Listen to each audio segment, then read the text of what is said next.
Audit का season चल रहा है और ऑडिट के अंदर सबसे ज़्यादा ज़रूरी चीज़ क्या होती है और जो टाइम टेकिंग भी होता है वो होता है रिकॉन्सिलेशन। रिकॉन्सिलेशन किसका? GSTR 1 का 3B से, GSTR 2A का 2B से, सारी चीज़ें प्रॉपर तरीके से रिकाउंसिल करनी पड़ती है। अगर रिकॉन्सिलेशन में थोड़ी सी भी चूक हो गई तो वो नोटिसेस को इनवाइट कर सकती है। जी हाँ दोस्तों, वेलकम टू अपना सी प्लेटफॉर्म। मैं विनय सहनी। आज हम डिस्कस करने वाले हैं रिकॉन्सिलेशन को बिल्कुल ईजी तरीके से और सबसे कम टाइम में कैसे किया जा सकता है। तो वीडियो के अंत तक बने रहिए और वीडियो पसंद आए तो लाइक और सब्सक्राइब करना बिल्कुल भी मत भूलिएगा। रिकॉन्सिलेशन के लिए आपको सबसे पहले चाहिए डाटा। GSTR 2A और 2B का एक्सेल शीट में मैंने यहाँ पे डाउनलोड करके अरेंज कर लिया है। आप भी इसी तरीके से अरेंज कर लीजिएगा। Period, GST number, name of supplier, taxable value, GSTR 2A का IGST, CGST, SGST। ठीक है, ये GSTR 2A का डाटा अरेंज कर लिया। वो बहुत सारा डाटा है, अगर मैनुअली करने बैठे तो बहुत टाइम लग सकता है। ये पूरा हमारा GSTR 2A का डाटा है। फिर इधर 2B का भी डाटा है। 2B का भी डाटा उसी फॉर्म में हमने अरेंज कर लिया। अब क्या करेंगे ना, इन दोनों को एक सीट पे ले आएंगे।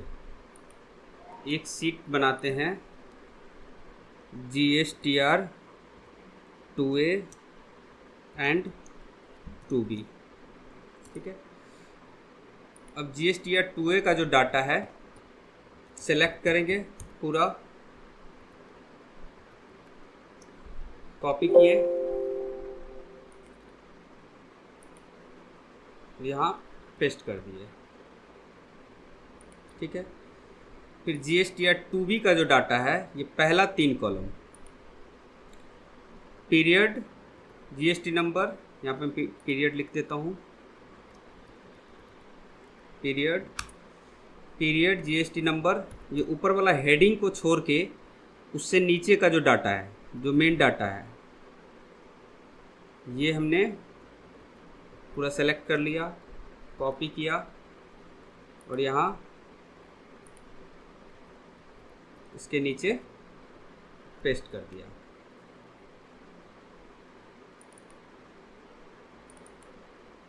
अब देखिए, पीरियड दोनों एक ही कॉलम में आ गए, GST नंबर भी एक कॉलम में आ गए, नेम भी एक कॉलम में आ गया। अब क्या करना है, GSTR 2B का जो बचा हुआ डाटा है,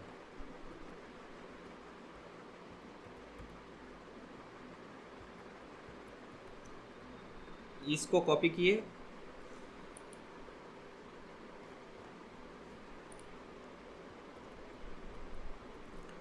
और GSTR 2A का जो डाटा जहाँ पे ख़त्म होता है, जैसे कॉलम G में इसका डाटा ख़त्म हो रहा है, तो H से स्टार्ट करेंगे 2B के लिए।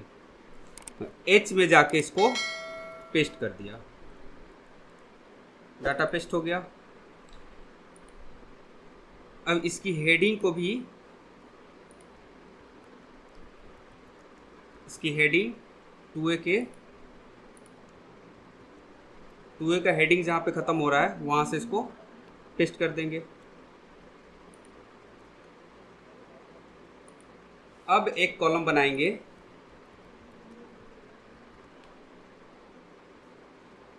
अब एक हेडिंग बनाएंगे नया, इसमें लिखेंगे टैक्सेबल वैल्यू डिफरेंस। यहाँ पे हम डिफरेंस निकालेंगे। यहाँ भी फिर IGST difference, CGST difference, SGST difference. ये जो भी आप नाम देना चाहते हो, कॉलम का नाम आपके ऊपर है। मैंने यहाँ पे डिफरेंस के नाम से डिनोट कर दिया। अब डिफरेंस का फॉर्मूला लगा देंगे यहाँ पे, taxable value 2A minus taxable value 2B।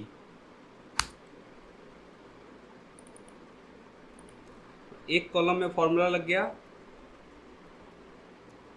इसमें पेस्ट कर दिया बाकियों में। इसको कॉपी करेंगे, सबसे नीचे जाएंगे, यहाँ से लेकर सेलेक्ट करेंगे, कितने कॉलम है, 4।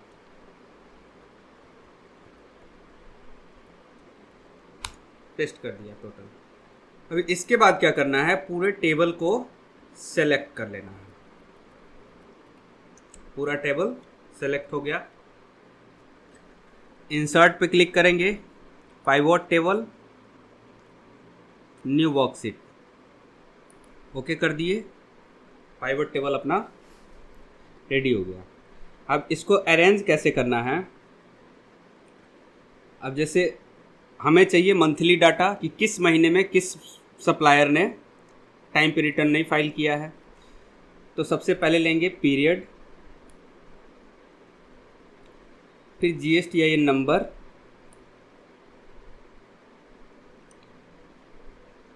अगर आप नाम लेना चाहो तो नाम भी ले सकते हो।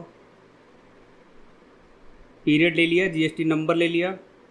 अब हमें रिजल्ट क्या चाहिए कि डिफरेंस क्या है, 2A और 2B का डिफरेंस क्या है।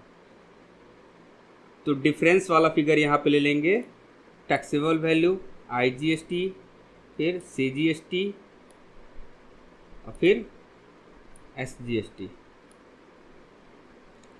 टोटल डिफरेंस यहाँ पे। अब ये फिगर सही से दिख नहीं रहा है, इसके ऊपर क्लिक करेंगे, कॉमा पे क्लिक कर दिए, ये अकाउंटिंग फॉर्म में आ जाएगा अमाउंट।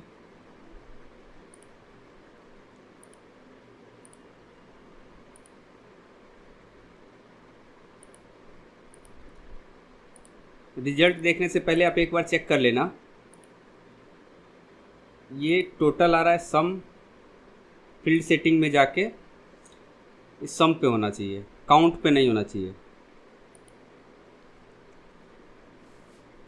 राइट क्लिक किए, फील्ड सेटिंग, सम, ये ठीक है। इसको अकाउंटिंग फॉर्म में लाने के लिए पूरे कॉलम को सिलेक्ट कर लिया, इस तरह से इसको अरेंज कर देंगे। अब देखो मेरा डिफरेंस यहाँ पे केवल जून महीने में आ रहा है 615 का, बाकी डिफरेंस क्या है, 0 है। और जून में किस पार्टी का आ रहा है डिफरेंस, ये भी यहाँ पे दिख रहा है। तो ये काफ़ी आसान तरीका है रिकॉन्सिलेशन बनाने का, काफ़ी कम टाइम लगता है इसमें। तो देखिए यहाँ पे डिफरेंस जो भी है अमाउंट में निकल के आ गया कि किस महीने में किस पार्टी का क्या डिफरेंस है। नेट डिफरेंस 0 है, लेकिन बीच में अब एक पार्टी ने अपनी GST रिटर्न लेट फाइल करी थी, जिसकी वजह से हमें ITC जून में ना मिल के जुलाई में मिला था। आई होप आपको ये वीडियो समझ में आ गया होगा। अगर कोई भी क्वेरी हो तो कमेंट बॉक्स में पूछ सकते हैं, या किसी भी सपोर्ट के लिए नीचे दिए गए नंबर पर कॉन्टैक्ट कर सकते हैं। अगर आप भी मेरे साथ अपडेटेड रहना चाहते हैं तो चैनल को सब्सक्राइब कर ले और बेल आइकन का बटन दबा दे, ताकि जैसे ही कोई अपडेट आए आपके मोबाइल पर नोटिफिकेशन पहुंच जाए। Thank you.